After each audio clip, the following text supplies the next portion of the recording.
Yo, welcome to Crying Out Cloud, the podcast that will make you laugh, cry, and reconsider all of your cloud security fears. I'm Eden from the CTO team at Wiz, and I'm here with my very awesome co-host, Amitai. Hello. From the threat research team, and we're about to get into some wild stories going down in the cloud in the past few weeks. Or up in the cloud. Oh yeah. Good correction. Okay, what are our 4 stories for today, Amitai? So our first story today is about how the US government had their emails stolen by a Chinese threat actor. Super crazy. No joke for that. No joke allowed. Okay. Serious business. Yeah, it is the US government. And our second story is about a threat actor called Silent Bob and the Team TNT comeback. Or the Team TNT wannabes. Yeah, because we're not sure if it's them or not. Okay. Our third story is about a Russian threat actor exploiting a 0-day in office. So why not? It's there, lying on the ground. Waiting What are you not going to use it? And our fourth story is about PyLoose. Which is the 2023 sequel of Footloose. Exactly. But object-oriented. We're expanding the scope of the podcast to cinematic dance areas. movies. Yeah. All right. Starring Kevin Bacon. Again, why not? So for the first story, the US government emails were stolen by a Chinese threat actor. The story is crazy. In June, a government agency, i.e. the State Department and Commerce Department, saw really sus activity in their Microsoft 365 cloud environment.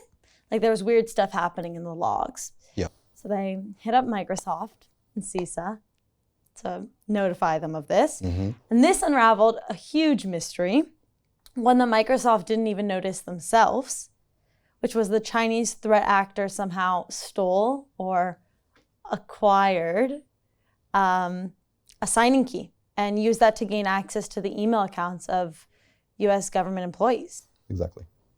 Which is like the modern day version of a Chinese spy in the White House mailroom. Yeah, and it's interesting that on the one hand, this did get a lot of coverage in traditional media, but I feel like if there was a Chinese spy in the mailroom, it probably would have gotten more. Yeah. But like the impact is pretty much the same, right? Absolutely, if not more. But I think it's like not as tangible to understand what it means to have the Chinese government in. Right, because emails. you can't put a face to it, and it's like something that happened in or up or down in the cloud. Right? Not a cool spy to pinpoint. Yeah. Okay, so how did the actor steal the key? How did this happen? So that's the million-dollar question, and nobody knows. According to Microsoft's last blog post on this, they don't know either. It's not even entirely clear if, technically speaking, the key was actually stolen.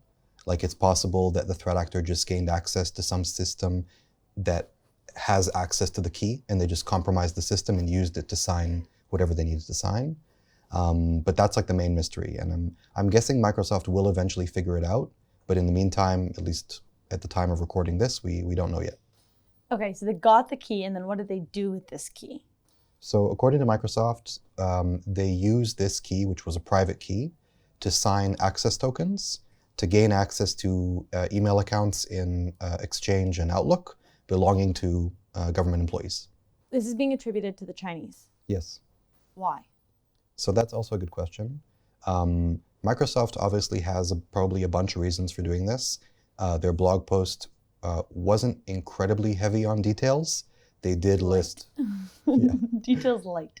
They did list sort of what the threat actor did, more or less, what they know about this threat actor before they started investigating this. But one thing that seems like a good indicator for attribution was their working hours.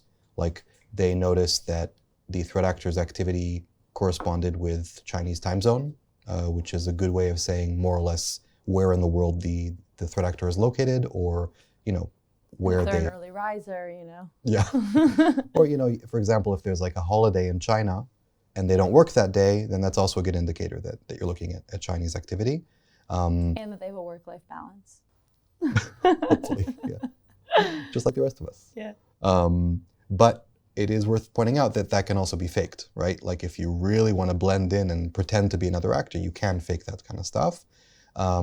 So I'm guessing they have other reasons to think that this is a Chinese threat actor. We don't know exactly who they targeted, but for example, maybe they targeted people in the government related to Chinese interests, like people working on certain trade deals or people who visit China a lot, that kind of thing.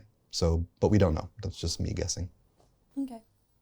Maybe more details will come out. Mm-hmm. And so how do you know if you were impacted? So Microsoft has said that they've contacted everyone who was affected by this. If you know, you know.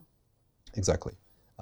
Which is always a frustrating thing when companies do this, because obviously if you're a customer of Microsoft, you want to know how you can know if you're impacted. So they did release indicators of compromise. They did release the thumbprint of the stolen key. But it's not like anyone who's a customer can know what the advisory looked like that Microsoft sent to impacted employees, which probably contains a bit more information. So that's always a bit frustrating. So Microsoft has been relatively transparent here, but you can always be a bit more. And I'm hoping that once they finish their investigation, they'll release a bit more information. We want more information. Always. Okay. So what did Microsoft do once this came out to actually handle it and put it at bay? Mm-hmm.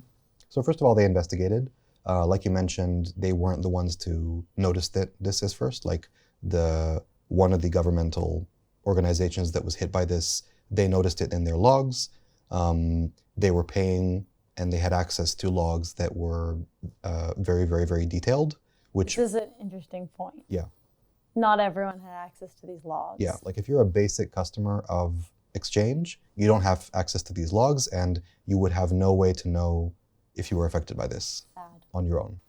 But then this turned around. Yeah, so following this, the government has been, over the past few years, really pressuring Microsoft to stop this behavior and make these logs open to everybody. Like they say that something that is this critical to security, like logs. Yeah, make it, or socializing logs. Socializing logs. So finally, Microsoft caved, and they've now decided to make these logs open to lower tier paying customers. Amazing. And then they obviously changed the key. Yeah, that was like the first thing they did. Their blog has a bunch of details on exactly the order in which they took each step, but they rotated the key that was compromised. I think they rotated a bunch of other keys just to be sure. They made a bunch of changes to their infrastructure to make sure that nobody could do this again, at least based on how more or less they theorized that the threat actor could have stolen the key. But again, since they don't know how this happened, there's still a chance that it might happen again, which is always very frustrating. Splendid. Okay. What are the takeaways? So in this case, customers are mainly already protected by this because of Microsoft fixes. Like this was fixed on their end. Exchange is a SaaS service. That means that Microsoft had your back. In this case, yeah. But I think it does open the debate once more on cloud security vulnerabilities, because in this case, the vulnerability didn't get a CVE. So there's no real way to follow along. Like you don't know what to search in Google if you want to find out more information about this. Other than insult to not have your own CVE number. What do you mean? I mean, like if you're a vulnerability? Yeah. Yeah. I don't know. Are vulnerabilities sentient? Do they have opinions? So. Do they need rights? Do they need rights. A CVE for each vulnerability? So in this case, there were actually a few. Like there was the method by which the threat actor stole the key. That's like probably one vulnerability, or at least one vulnerability there. But we don't know what it is yet. There's there were a few other vulnerabilities that the attacker exploited within Exchange that allowed them to use the key in ways they weren't supposed to. But again, none of these got CVEs. Was this limited to just Exchange, or what was the scope of Microsoft that this affected? So that's a good question. So after Microsoft published their blog post, we started looking into this to try to figure out what we could figure out. We were actually able to figure out which key the threat actor got their hands on. Wow. It was really interesting research where Sheil from the vulnerability research team, he used Internet Archive to basically pinpoint the exact point in time where the key was changed. Oh, wow. And he took a look at a list of all the keys that are trusted by Azure applications. And then he noticed that one of the keys was replaced between, like in the time frame that Microsoft said that they rotated the key, as you mentioned. And then he compared it with the thumbprint that's mentioned in Microsoft's blog post, and he saw that it was a match. Oh, wow. So he managed to figure out like which key this was. I'll stress that this isn't the key, like it isn't what was stolen. It just means that we understand what the key was used for. Which is? So that's the kind of scary part. Beyond Exchange, this key, in theory, could have been used to sign access tokens for every application that supports multi-tenant in Azure AD. A ton. Yeah. Like if you're developing an app and you use Azure AD for your app, good chances are, you're using multi-tenant. And if so, then in theory at least, the threat actor, if they had chosen to do so, could have used this acquired key to sign tokens as any user and authenticate to your application. So they could have impersonated basically anyone on a bunch of different apps. Not only those operated by Microsoft, like Exchange, like also applications operated by Microsoft customers. That might be you. Yes. What can customers do who may have just heard about the multi-tenancy apps and said, that applies to me? What can they do to protect themselves? So if you are operating a multi-tenant Azure AD application and also using OpenID v2, those are the conditions for being exposed to this, then you need to check your application logs, and you need to check for any users that may have used an access token that was signed by the key that Microsoft mentioned was compromised. And if you see that in your environment, since this key... Run! Don't run, not yet. Run later. First, respond to the incident, then run. Running is not a good... Fight or flight here it doesn't apply. So you should check your application logs. If you see it there, then you should know that there's a good chance that you may have been targeted by this, because this key, according to Microsoft, has been inactive for a while. So if anyone's using it, that means they're probably using it for malicious purposes, because nobody else is going to be using it. Okay. Noted. Our second story for today is Silent Bob. What's the actor's name? Kevin Smith. The Kevin Smith incident. There was a huge campaign against cloud environments that was being attributed to the resurgence or copycat of Team TNT. Yes. A bunch of companies in parallel discovered this. It was popping up. And it was like more or less an aggressive cloud worm that targeted misconfigured apps. Yes. Team TNT was super famous and then went quiet. What happened to them? So they were like one of the more well-known actors, mainly targeting cloud environments. There aren't a lot of actors like that. So they became sort of like a very important case study for what a threat actor targeting cloud environments even looks like. And then at late 2021, they sort of went dark. I don't think anybody knows for sure why. Nobody really knows for sure. Sorry? Cancel culture. Yeah. It became very uncool to be a threat actor targeting cloud environments. Same. So 2021. Yeah. So they kind of stopped doing what they were doing, or at least nobody could detect them anymore. And then every once in a while, since then, there have been security companies saying, "Oh, look, no, this is new activity. It looks a bit like Team TNT. Maybe it is Team TNT." So that's kind of been the ongoing question here. But it is hard to delineate because a lot of the tools they use are public tools. Exactly, yes. So anybody could have picked them up and started using them and pretended to be Team TNT, or acted in a way that even if they weren't intending to copycat Team TNT, that they might be interpreted as doing so. And are there any other like key indicators that help us try and understand if it is them? So ideally, you'd hope to see someone reusing their infrastructure. which is a bit harder for anyone to pick up. But in this case, that's not what seems to be happening. It's mostly the tooling. And the best way to say this is more likely or less likely to be Team TNT is actually the techniques that they're using. Just like how they're using their tools and the sort of their approach to doing, to attacking cloud environments. They have their style. Exactly. Wait, why is this actually called Silent Bob? So Silent Bob is a character from a bunch of movies by Kevin Smith, Jay and Silent Bob. The threat actors, I guess, in this case, I don't know, they like him or maybe they hate him, but they chose to use his name in one of their domains. So the people researching this sort of latched onto that and decided to use it as the name of their... It's stuck. Yeah. Okay. And it's funny. It is funny. Give me a chuckle. So, Silent Bob, cool name. But another cool name is Scarlet Eel. Mm-hmm. I actually don't really like the name Scarlet Eel, but... It sounds slimy. Yeah, it sounds icky. Mm-hmm.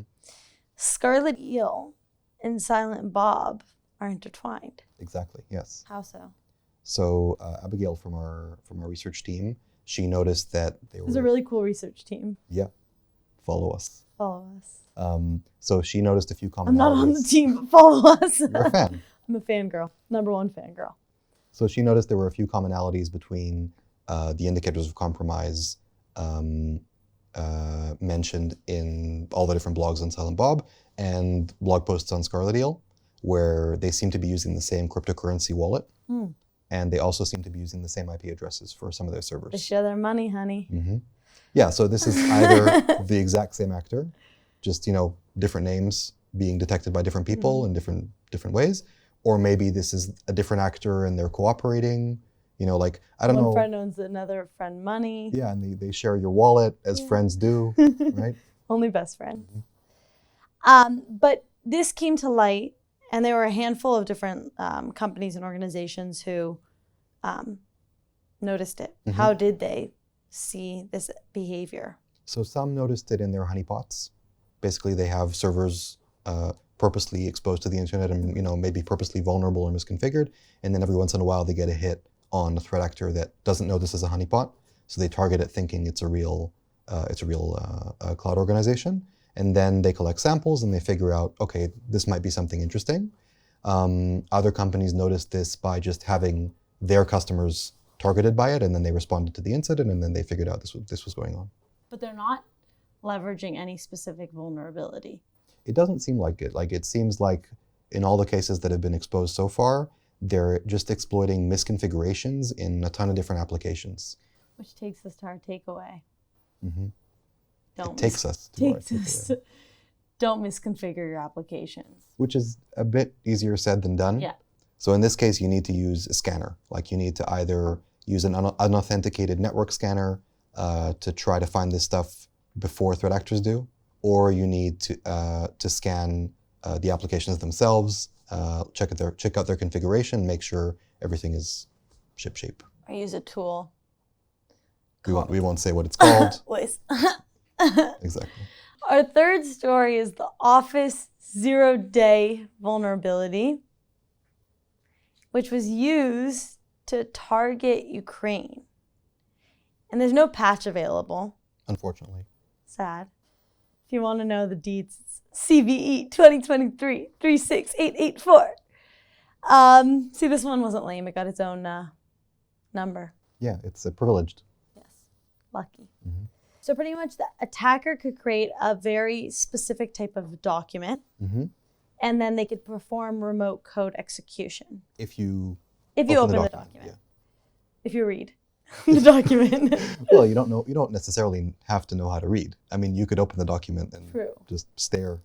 Yeah, right? But they'd have to convince you to open the file. Yes. So it had to be engaging. Yes. You'd have to be able to click. Yes. You'd have to either have fingers. Or a mouse. Yeah. Or a trackpad. I'm trying to think what kind of document I would open. How you could convince me to open a document. I'm going to think about that. Yeah. What they did Maybe we was... should do a contest. How many people I can convince to open a document? No, how many people can convince you to open a document? I'm gullible, everyone. Free clothes. Any listener that manages to send either an email and you open it, then they get a prize. Yes, but please don't attack me with the 0-day No, vulnerability. no. I would appreciate that. So this concept of getting people to interact with documents is only kind of relevant if you're using virtual desktops. Yeah, so in on-prem, you have a bunch of employees using laptops or whatever. They're getting email, they're checking their email, opening documents, editing them. I hope your workers are checking their emails. Well, I don't know. Maybe the emails are boring. Maybe they should be doing meetings instead. I don't know. So the chances of this affecting someone in on-prem is pretty high. Yeah. If you have people who are clicking on stuff. But in the cloud, you mainly have servers, so it's a bit less likely. Like, not a lot of customers are using like virtual desktops, which are VMs where you would actually be using as workstations and like opening documents and coding and whatever. So if you are using virtual desktops, you should be concerned by this. But if you're not, then this isn't really of concern. What's also interesting about this story is the geopolitical undertones that are happening here.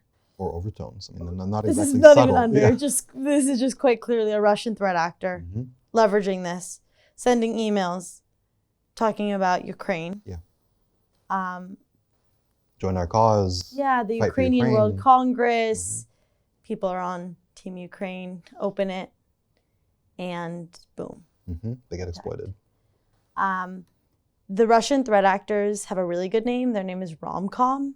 Yeah, which is a bit weird because like Romcom is the name of the tool that they're using. But It's also romantic comedies. Yeah. But then people started calling like the threat actor that was using Romcom, which is a bit confusing because then you say Romcom, you don't know, are you talking about the threat actor? Are you talking about the tool? If another threat actor uses Romcom, should they also be called Romcom? So it's kind of weird. Not exactly best practice in terms of Almost as weird as how both them and the Chinese threat actors in our first story are called by Microsoft Storm. So every company has like their own naming scheme. Like CrowdStrike is using like animals. So you have like bear is Russia, panda, which is also a type of bear, so is China, stuff like that. And like Mandiant has like APT1, APT2, whatever. Lame. Right? Yeah, a bit boring. And up until recently, Microsoft was using like elements for their names. So you had periodic table. Yeah, exactly. So you had like plutonium, strontium, which is like strong names. But you distinctive. But you have a limited amount. Yeah. And they don't really help you understand like what country you're talking about. They do find new elements every once in a while. That's also true. And they're not like using like metals for China and gases for Russia or whatever. So they recently switched to a new naming scheme, which, as you mentioned, is weather-based. So you have like sandstorm for Iran. Not to be confused with storm Exactly. for undetermined actor. Yes. So it's a bit confusing. It mostly sounds like you're talking about martinis because you have like mint sandstorm. What's your favorite drink? I don't know. I think that should also be a contest. Who can send Eden an email with a cocktail-related email and get her to open it? Yeah. But part of the reason that it's a bit confusing is because they also do ransomware, which might be in itself like a diversion tactic to not understand. It's a bit confusing. It's like it seems like this threat actor is doing a bunch of different things against a bunch of different targets. The ransomware might be purposeful, like it might be meant to actually cause disruption to the organizations they're targeting. It might be to make money, as other ransomware operators do, but I'm guessing that's not really the main point here. Yeah, and like Iranian threat actors have used ransomware as like a diversion tactic to just like, cause chaos. Yeah. Like they don't actually expect to get paid.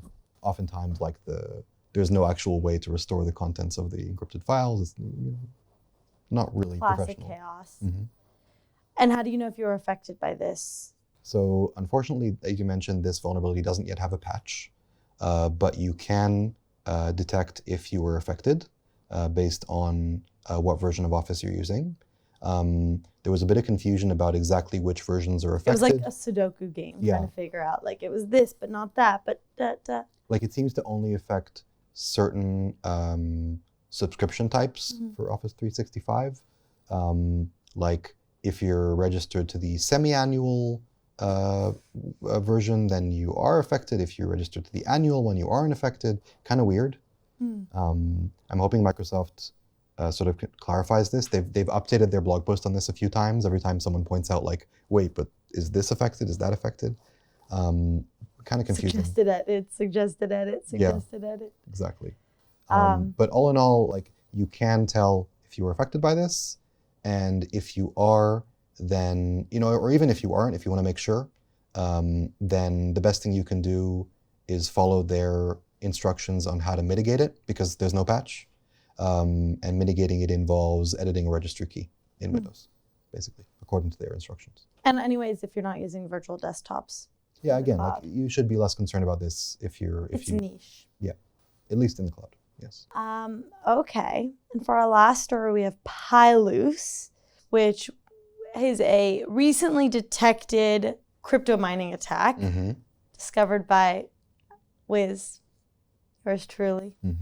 And the threat actor used Python to load a crypto miner directly into memory. Yeah, which is something called fileless, basically, where you don't have any evidence that this happened on the disk. And so it's much harder to detect. Yeah, like threat actors much prefer to use this. It isn't always possible, but when they're capable of it, then it makes sense, because a lot of threat detection kind of misses this because it's only Sneaky, in runtime. Like a snake.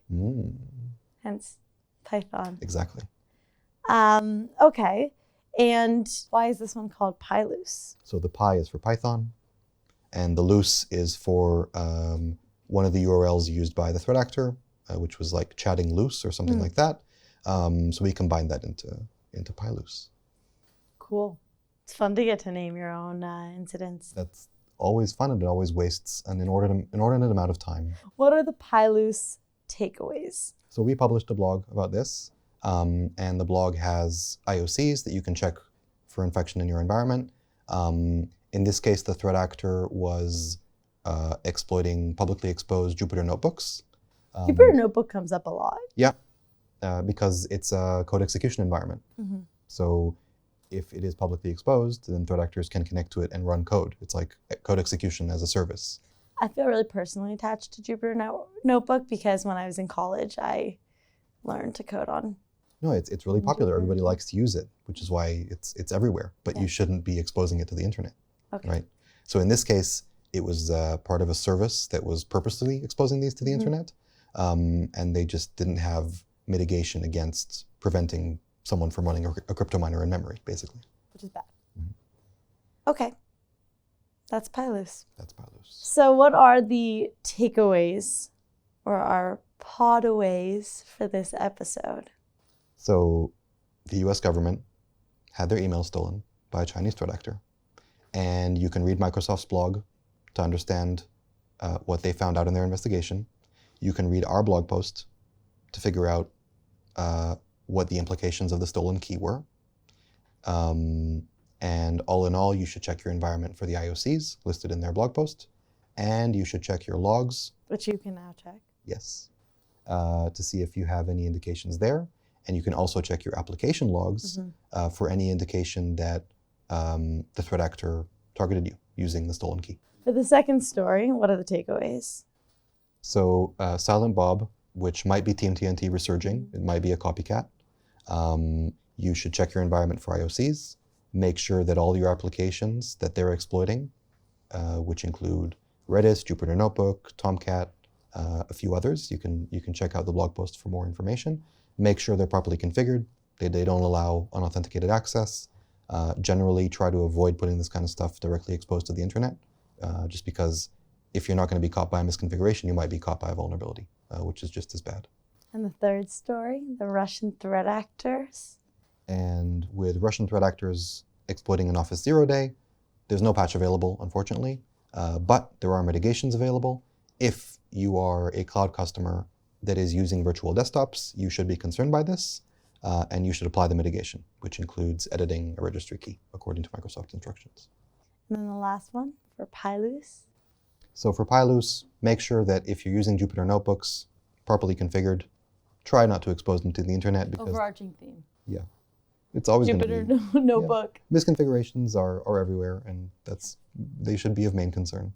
Reduce your attack surface. Make sure that Jupyter Notebooks aren't exposed to the internet if they don't need to be, and they almost never need to be. Make sure they're properly configured, and check your environment for IOCs, which we published in our blog posts. And in general, check out our blog posts. It's good. It's good content. Amazing. That's all for this episode of Crying Out Cloud, presented by the cloud security company Wiz. If you enjoyed the show, be sure to subscribe, give us a rating, and remember, unlike your IAM policies, more stars is better. Ta-da! And as always, if your cloud security strategy is making you cry, don't worry, just cry out cloud.